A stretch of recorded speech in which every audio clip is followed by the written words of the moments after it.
आज हम लोग पढ़ेंगे फ्लोएम ट्रांसपोर्ट की फ्लोएम में ट्रांसपोर्ट किस प्रकार होता है। अभी तक हम लोग जाइलम ट्रांसपोर्ट की बात कर रहे थे। तो जाइलम के द्वारा क्या वाटर और मिनरल का ट्रांसपोर्ट हुआ था। अब आज हम लोग फूड यानी फोटोसिंथेसिस के द्वारा बना हुआ कार्बोहाइड्रेट प्रोडक्ट का हम लोग ट्रांसपोर्ट देखेंगे, जिसे हम लोग फ्लोएम ट्रांसपोर्ट या ट्रांसलोकेशन ऑफ सॉल्यूट के नाम से जानते हैं। तो फ्लोएम ट्रांसपोर्ट क्या है, आइए उस पर थोड़ी सी चर्चा करें। एज ए इंट्रोडक्शन कि फ्लोएम ट्रांसपोर्ट क्या है, पहले ये बात को जाने।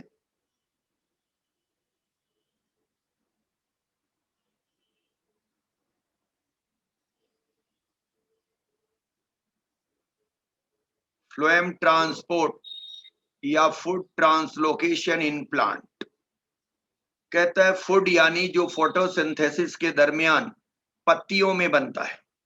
तो फूड या organic material conduction in plant mainly occur by phloem. यह बात प्रूव किया गया किसके द्वारा, ग्रेडलिंग एक्सपेरिमेंट के द्वारा। ग्रेडलिंग एक्सपेरिमेंट क्या है, हम आगे आ रहे बात कर रहे हैं। Food conduction occur between source and sink. यह बात यहां समझने की है सोर्स और सिंक की बारे में। कहता है कि सोर्स फूड बनता है कहां, तो ग्रीन लीव्स में बनता है। तो ग्रीन लीव्स क्या हो गया, सोर्स हो गया।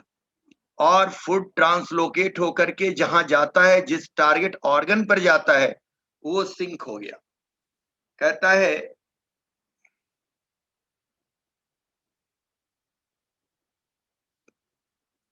generally green photosynthetic plant part like leaf act as a source, while non-photosynthetic part like root, shoot, fruit act as a sink।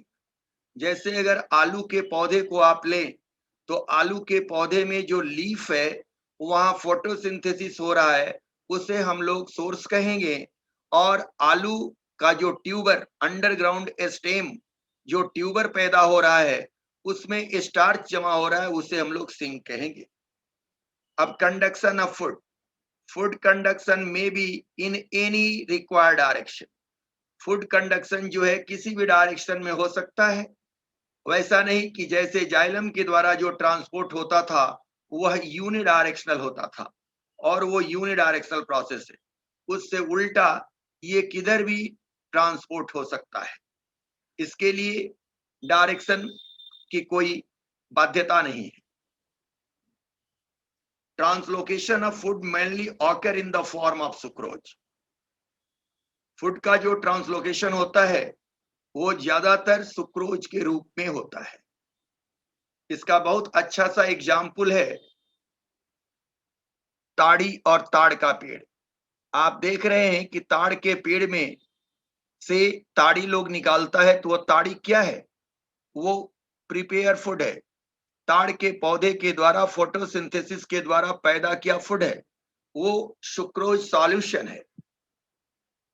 और सुक्रोज क्यों ट्रांसलोकेट होता है, इसके बारे में अगर जाने तो आप समझेंगे कि सुक्रोज एक डाइसेक्राइड है और नॉन रिड्यूसिंग शुगर है, इसलिए वो इनएक्टिव होता है, इनर्ट होता है। नॉन रिड्यूसिंग शुगर है और केमिकली क्या है, वो इनर्ट है, इसलिए उसका आसानी से ट्रांसलोकेशन होता है, ट्रांसपोर्ट होता है। आप देख रहे हैं इस फिगर को।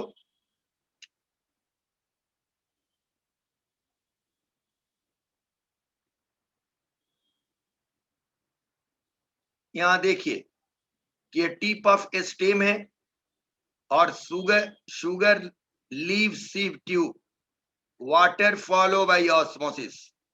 शुगर जो है सो यहां पर आ रहा है, कैसे आ रहा है, किधर से आ रहा है, ये देखिए।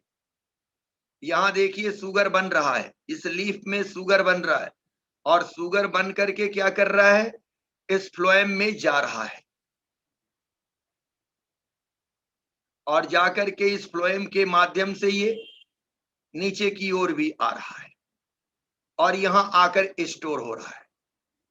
तो यहां आप ध्यान से देखिए कि ये हो गया सोर्स और ये हो गया क्या, सिंक। और शुगर सॉल्यूशन का फ्लो कैसा होगा, दोनों डायरेक्शन में। लेकिन शुगर सॉल्यूशन किधर फ्लो करता है, high turgor pressure to low turgor pressure. जी, हाई टर्गर प्रेशर से लो टर्गर प्रेशर की ओर शुगर फ्लो करता है।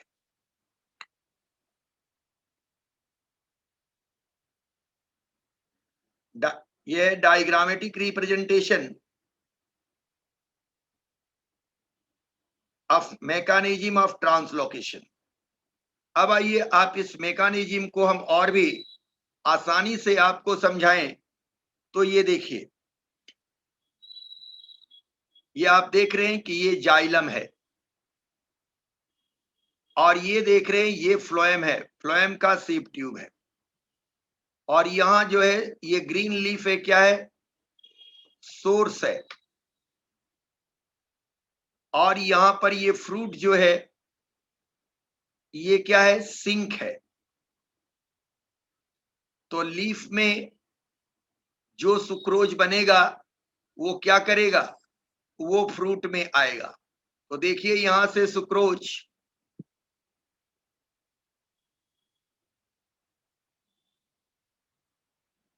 यहां आ गया, इसे ही हम लोग ट्रांसलोकेशन कहते हैं। इस लीफ से फ्रूट में आने को ट्रांसलोकेशन कहते हैं। अब ये ट्रांसलोकेशन जो हो रहा है वो किस प्रकार हो रहा है, सुक्रोज को ट्रांसलोकेट करने के लिए वाटर चाहिए। तो सुक्रोज को जब वाटर दिया जाएगा तो सुक्रोज का टर्गर प्रेशर बढ़ेगा। यह वाटर कहां से आया, जाइलम से आया।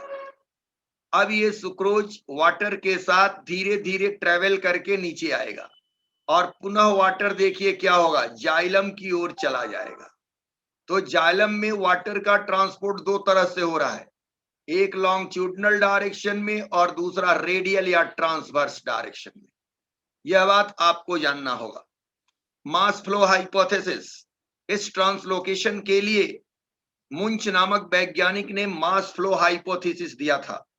और मास फ्लो हाइपोथेसिस ही ट्रांसलोकेशन ऑफ सॉल्यूट को एक्सप्लेन करता है। प्रेशर फ्लो या mass flow hypothesis of food और sucrose translocation given by E Munch. This is the most accepted theory for the food conduction in plants.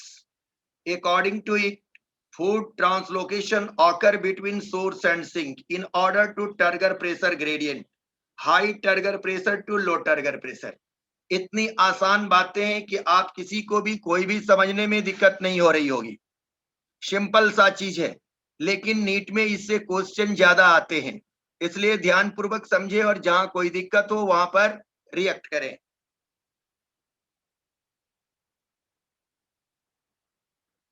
The accepted mechanism used for the translocation of sugar from source to sink is called pressure flow hypothesis. A glucose is prepared at the source by photosynthesis, is converted into sucrose. Sucrose is a disaccharide. Sucrose क्या है, disaccharide है। किससे बना है, fructose और glucose से। The sugar is often move from the sucrose into companion cell and then into the living phloem cell, sieve tube cell by active transport. अब यहाँ तीनों बात आपके लिए क्या हुआ, ऑब्जेक्टिव हुआ कि सबसे पहले कहाँ जाएगा, कंपेनियन सेल में, उसके बाद कहाँ जाएगा, फ्लोएम सीव ट्यूब सेल में, सीव ट्यूब सेल। और किस विधि से ये काम होगा, एक्टिव ट्रांसपोर्ट। याद रखना है, वाटर का ट्रांसपोर्ट जो रूट में हो रहा था वो पैसिव था, जाइलम में जो हो रहा था वो पैसिव था। लेकिन यहां पर जो फूड का ट्रांसलोकेशन हो रहा है वो कैसा है, एक्टिव है। एक्टिव कहने का मतलब एनर्जी एक्सपेंडिचर, ऊर्जा इसमें लगती है। तो ये एक्टिव प्रोसेस है, कई बार पूछा गया है, एकदम ध्यान देंगे। Sucrose is actively transported into phloem. तो देखिए क्या हो रहा है, ये क्या है, प्रोटॉन ग्रेडियंट है और ये प्लाज्मा मेम्ब्रेन है। तो प्रोटॉन ग्रेडियंट से क्या हो रहा है, एक्टिव ट्रांसपोर्ट हो रहा है, प्रोटॉन आउटसाइड जा रहा है। प्रोटॉन जब आउटसाइड जा रहा है तो ये प्रोटॉन फिर इनसाइड आएगा अकॉर्डिंग टू प्रोटॉन ग्रेडियंट। यहां जब प्रोटॉन ग्रेडियंट बना हुआ है तो पंप करके प्रोटॉन को बाहर भेजा जाएगा, तो प्रोटॉन की कंसंट्रेशन यहां बढ़ गई। जब प्रोटॉन की कंसंट्रेशन बढ़ेगी तो ये फिर अंदर की ओर आएगा, जिधर लो कंसंट्रेशन होगा इनसाइड। और यहां देखिए एनर्जी का एक्सपेंडिचर हो रहा है। और इस प्रोटॉन के चलते ये सुक्रोज मॉलिक्यूल, प्रोटॉन के चलते सुक्रोज मॉलिक्यूल भी ट्रांसपोर्ट हो रहा है। साथ में देखिए सुक्रोज का ट्रांसपोर्ट हो रहा है। तो सुक्रोज किधर से किधर ट्रांसपोर्ट हो गया, low concentration to high concentration against the concentration gradient, इसलिए ये एक्टिव ट्रांसपोर्ट हुआ। और यहां पर क्या हुआ, एटीपी का खर्च हुआ। तो इस प्रकार आपने ये जाना कि सुक्रोज का ट्रांसपोर्ट जो है वो एक्टिव ट्रांसपोर्ट है और वो प्रोटॉन पंप के सहारे चलता है। High concentration of solute, high concentration of solute cause water Uptake bye meiosis. जब सॉल्यूट का कंसंट्रेशन यानी सुक्रोज का कंसंट्रेशन ज्यादा हो जाएगा तो वो वाटर को अपटेक करेगा, किसके द्वारा, मियोसिस के द्वारा। कहां से करेगा, जाइलम से। concentration of sucrose in phloem cell is the relatively high. Consequently, water concentration is the low. Then water move down the concentration gradient from the xylem. इसलिए वाटर कहां से मूव करेगा, xylem, through the semi permeable membrane into the phloem by osmosis. कहीं कोई दिक्कत नहीं है। जब फ्लोएम में शुगर का कंसंट्रेशन बढ़ जाएगा तो नेबरिंग सेल, जाइलम का जो नेबरिंग सेल है उससे वाटर क्या होगा, ऑस्मोसिस के द्वारा फ्लो आने लगेगा। Proton ion are actively transported और using ATP out of the phloem cell, and the high proton ion concentration gradient build up outside of cell. Proton ion flow back into the cell, the energy released used to the coat transport, याद रखना चाहिए, anti नहीं, cotransport into phloem cell. तो ये बातें आपने समझ गई। यहां जो थियरी दिया गया है कि सबसे पहले प्रोटॉन पंप चलता है जिससे प्रोटॉन बाहर की ओर ज्यादा हो जाएगा, या प्रोटॉन जब अंदर आएगा तो साथ में सुक्रोज को भी अंदर लाएगा, जबकि सुक्रोज की कंसंट्रेशन बाहर कम है और सुक्रोज का नीचे ज्यादा है। और यहां पर क्या हो रहा है कि प्रोटॉन का कंसंट्रेशन बाहर ज्यादा है और अंदर कम है। तो प्रोटॉन का ग्रेडियंट बाहर से अंदर की ओर बना हुआ है और सुक्रोज का कंसंट्रेशन ग्रेडियंट अंदर से बाहर की ओर बना हुआ है। यह बात हमेशा आप ध्यान देंगे।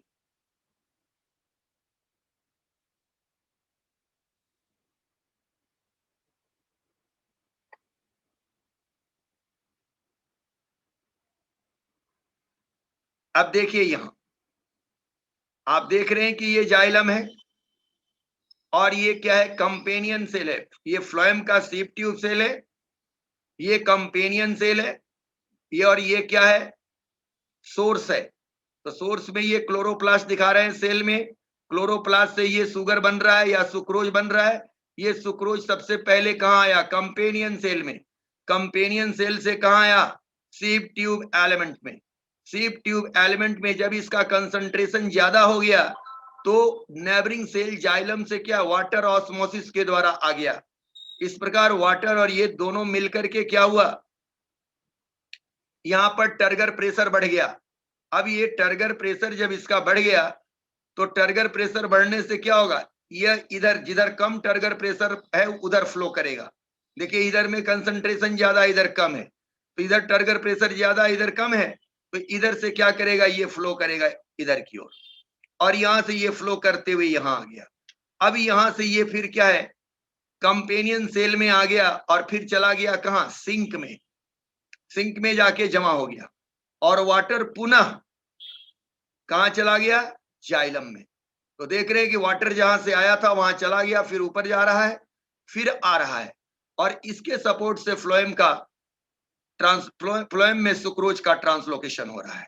लेकिन फ्लोएम में सुक्रोज का ट्रांसलोकेशन कैसा प्रोसेस है, एक्टिव प्रोसेस है, हमेशा याद रखेंगे एक्टिव प्रोसेस है, एटीपी एक्सपेंडिचर होता है।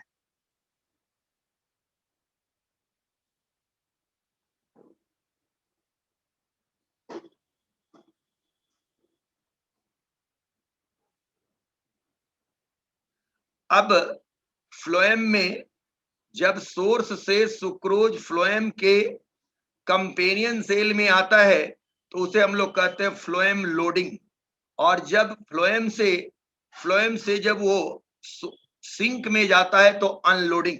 तो दो शब्द समझना है, फ्लोएम लोडिंग और phloem unloading. This process of loading at the sucrose produce the hypertonic condition in phloem, समझ रहे होंगे। Water in the adjacent xylem move into the phloem by osmosis.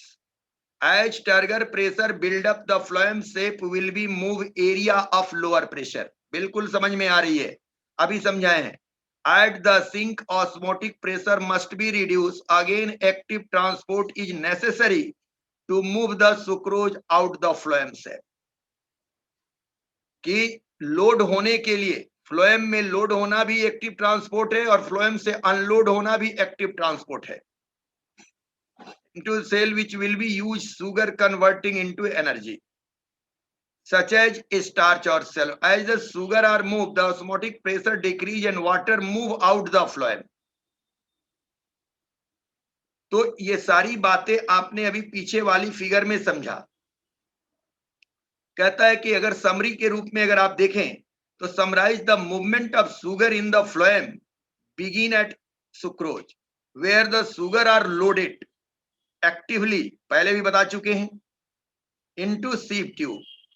Loading of the phloem set up a water potential gradient that facilitate the mass movement of phloem.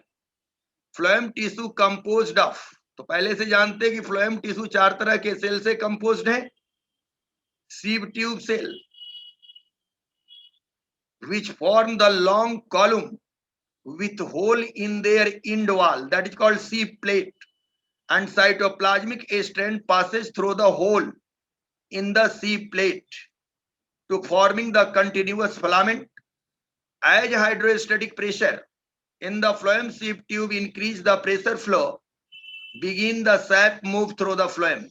वही बातें कह रहा हूं मैं कि आप सब लोग जानते हैं कि फ्लोएम में चार तरह के सेल होते हैं, कंपेनियन सेल, और कंपेनियन सेल के बाद फ्लोएम पेरेन्काइमा और फ्लोएम फाइबर, और लास्ट में सेल कौन सा होता है जिसे आप लोग सिव ट्यूब एलिमेंट्स कहते हैं।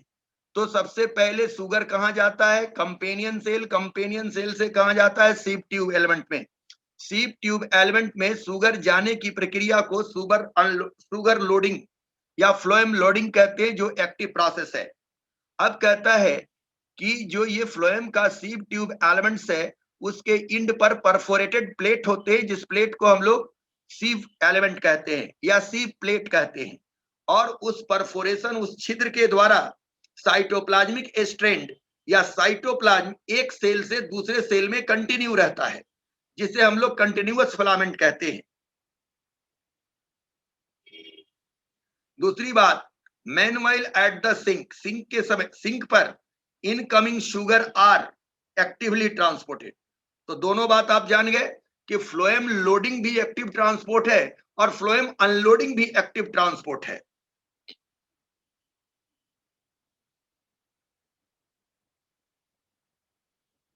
आइए देखते हैं। आप देख रहे हैं ये जाइलम है और ये सिव ट्यूब है। अब सिव ट्यूब के पास ये क्या है, सोर्स। तो सोर्स से ये आ गया क्या, sugar is actively transported into sieve tube member of the phloem and water follow by osmosis. तो यहां से एक्टिव ट्रांसपोर्ट से ये आ गया, और यहां पर आप ध्यान से देखिए, यह इंडिंग प्लेट है जो परफोरेटेड है, अगर इसको देखना है तो ये एंडिंग प्लेट के द्वारा क्या है, यहां से ये बीचों बीच साइटोप्लाज्मिक स्ट्रैंड के द्वारा ये नीचे निकला चला रहा है और इस तरह से ये कहां आ गया, सिंक पर। तो ये टर्निप या सुगर बीट, चुकंदर का पौधा है, तो इसका जो लीफ है वो क्या है, सोर्स का काम कर रहा है। और ये चुकंदर का जो ट्यूबर है, ये जो अंडरग्राउंड पार्ट है, ये सिंक का काम कर रहा है। तो फोटोसिंथेसिस यहां होता है और यहां से ये सुगर ट्रांसलोकेट करके आ जाता है कहां, यहां। अब अभी आप लोगों ने बात किया था साइटोप्लाज्मिक स्ट्रेन और इंड प्लेट।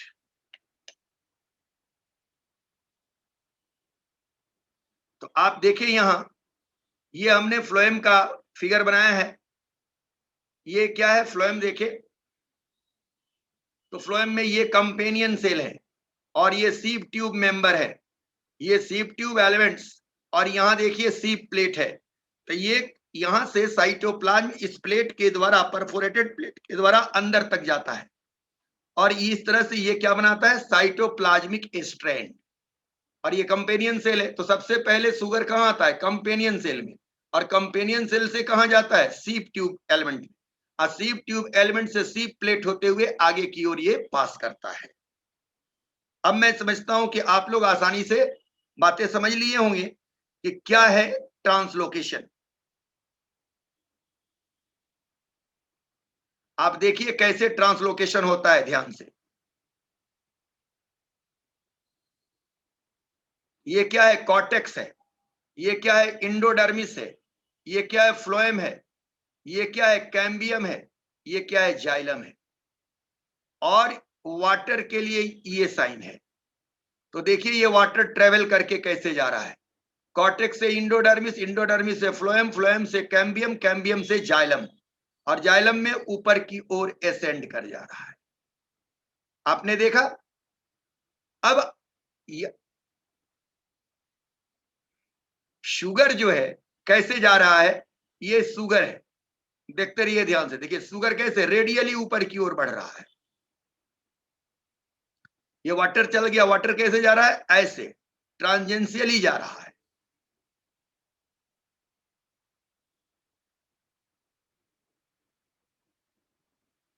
और देखिए शुगर कैसे ऊपर की ओर, शुगर ऊपर की ओर बढ़ रहा है। तो शुगर का वाटर कैसे जाइलम में, फ्लोएम में सुक्रोज को ऊपर लाने के लिए कैसे वाटर आ गया, ये देखिए सुक्रोज है, इसमें वाटर आ रहा है कि नहीं, सॉरी फ्लोएम में वाटर आ रहा है कि नहीं, और पहले से सुक्रोज रहेगा तो यहां हाइपरटोनिक सॉल्यूशन बन जाएगा।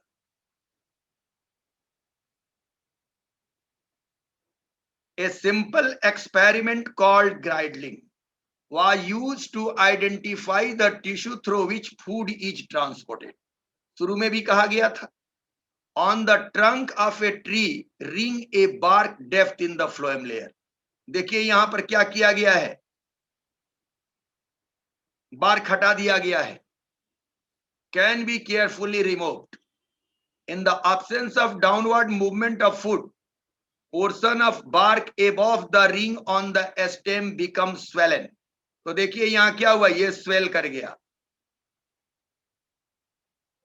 This simple experiment shows that phloem is the tissue responsible for translocation of food and transport takes place in one direction toward root. This experiment can be performed. तो यहां तो यह कह रहा है कि ग्राइंडलिंग करने से तो लीफ से रूट की ओर आ रहा है, कि लीफ से किधर ट्रांसपोर्ट होगा, रूट की ओर, लेकिन ये वन डायरेक्शन में दिखाया जा रहा है। लेकिन आप जानेंगे कि फ्लोएम जो ट्रांसपोर्ट करता है वो किसी भी डायरेक्शन में कर सकता है, रूट की ओर भी भेज सकता है और फ्रूट की ओर भी भेज सकता है। तो फ्रूट की ओर भेजेगा तो ऊपर की ओर जाएगा, रूट की ओर भेजेगा नीचे की ओर जाएगा। क्लियर हुआ। तो ये था फ्लोएम ट्रांसपोर्ट। तो फ्लोएम ट्रांसपोर्ट को बता लेने के बाद ट्रांसपोर्ट इन प्लांट यही खत्म होता है। तो ट्रांसपोर्ट इन प्लांट में तीन बातें हम लोग मुख्यतः जाने।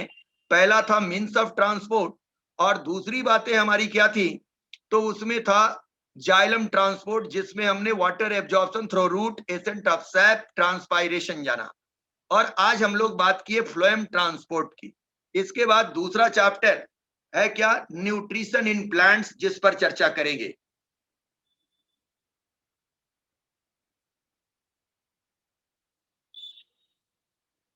चलिए, आप लोगों में से किसी को कुछ पूछना है तो पूछिए।